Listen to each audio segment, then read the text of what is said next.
സാധാരണ മുസ്ലിം പള്ളികളിൽ പുലർച്ചെയുള്ള സുബഹി നമസ്കാരം കഴിഞ്ഞ് ഈ കാണുന്ന തരത്തിലുള്ള പ്രധാനപ്പെട്ട ഗേറ്റ് ഇടാറാണ് പതിവ്. ചെറിയ ഗേറ്റ് തുറന്ന് ഇടും, അത്യാവശ്യം ആളുകൾക്ക് കയറിപ്പോകാം. പക്ഷേ മണക്കാട് വലിയ മസ്ജിദിന്റെ ഗേറ്റ് ഇന്ന് തുറന്നു കിടക്കുകയാണ്. അതിനൊരു കാരണമേ ഉള്ളൂ, ഇന്ന് ആറ്റുകാൽ പൊങ്കാലയാണ്. ഇവിടെ നിന്ന് ഏതാണ്ട് കഷ്ടിച്ച് 500 മീറ്റർ മാത്രമേ ആറ്റുകാൽ ക്ഷേത്രത്തിലേക്കുള്ളൂ.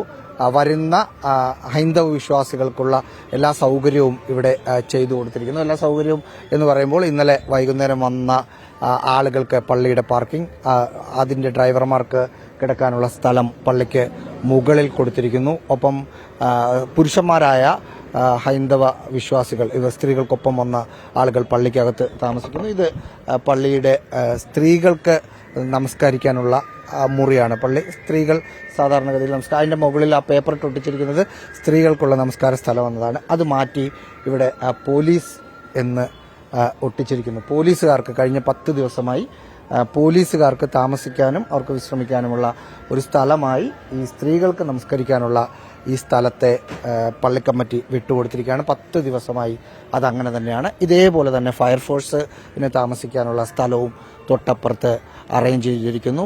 ഈ ഭാഗത്തേക്ക് വാഷ്റൂമുണ്ട്. ഇന്ന് വരുന്ന ആർക്കും അവിടേക്ക് പോകാനുള്ള സൗകര്യമുണ്ട്. പള്ളിക്കമ്മിറ്റി ഭാരവാഹികൾ നമുക്കൊപ്പം ഉണ്ട്.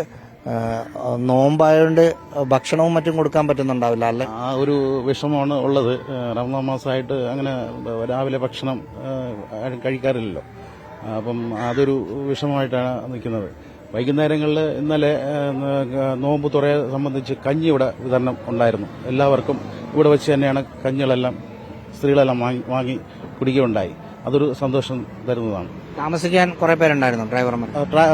പാർക്കിംഗ് ഏരിയ ഫുള്ള് പാർക്കിംഗ് ആണ്. അപ്പോൾ ആ സൈഡ് മൊത്തം പാർക്കിംഗ് ആണ്. അവർ ഡ്രൈവർമാർക്കുള്ള കിടക്കാനായിട്ട് പള്ളിയുടെ മേളിലും പിന്നെ ബാത്റൂം സൗകര്യം എല്ലാം ചെയ്തു കൊടുത്തിട്ടുണ്ട്. പിന്നെ സ്ത്രീകൾക്ക് പ്രത്യേക ബാത്റൂം സൗകര്യം ഏർപ്പെടുത്തിയിട്ടുണ്ട്. പിന്നെ കുടിവെള്ളത്തിന് പ്രത്യേക പൈപ്പ് തന്നെയാണ്, ടാപ്പ് വെച്ച് അവർക്ക് കുടിവെള്ളം നൽകിക്കൊണ്ടിരിക്കുകയാണ്. ഇതിന് മുമ്പിൽ പള്ളിക്ക് നേരെ മുമ്പിൽ കുറെ ആള് ചേച്ചി വെള്ളം എടുക്കാൻ പള്ളിയുടെ അവിടെ നിന്ന് വെള്ളം എടുത്തിട്ട് വരാണോ? പള്ളിയോട് എടുത്തത് എല്ലാ വർഷവും നമ്മൾ ഇവിടെയാണ് ഇരിക്കുന്നത്.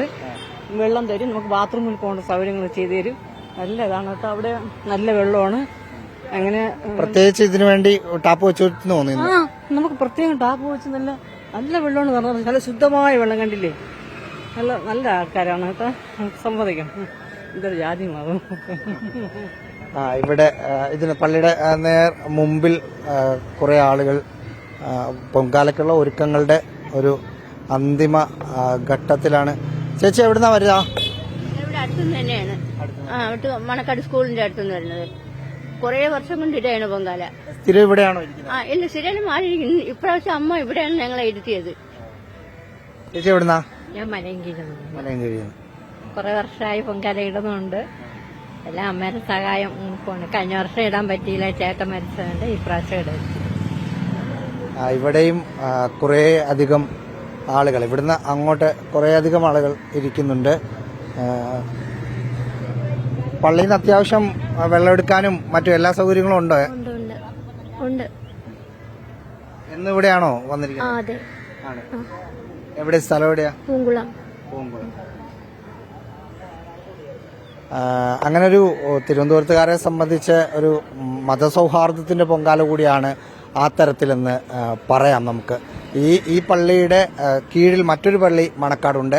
ആ പള്ളിയിൽ ഇന്നലെ വൈകുന്നേരം സ്ത്രീകൾക്ക് കിടക്കാനുള്ള സൗകര്യങ്ങളും മറ്റും അവിടെ ഉണ്ടായിരുന്നു. രാവിലെ നമ്മൾ അങ്ങോട്ട് പോയി. പക്ഷേ സ്വാഭാവികമായിട്ടും പൊങ്കാല ഇടാൻ വേണ്ടി എല്ലാ ആളുകളും അവിടെ നിന്ന് ഇറങ്ങിയിട്ടുണ്ട്. അതുകൊണ്ടാണ് നമ്മൾ തൊട്ടിപ്പുറത്തുള്ള വലിയ പള്ളിയിലേക്ക് തന്നെ വന്നത്. വീഡിയോ ജേർണലിസ്റ്റ് ജിനേഷിനൊപ്പം reporter Rahees Rasheed, in reporter, Thiruvananthapuram.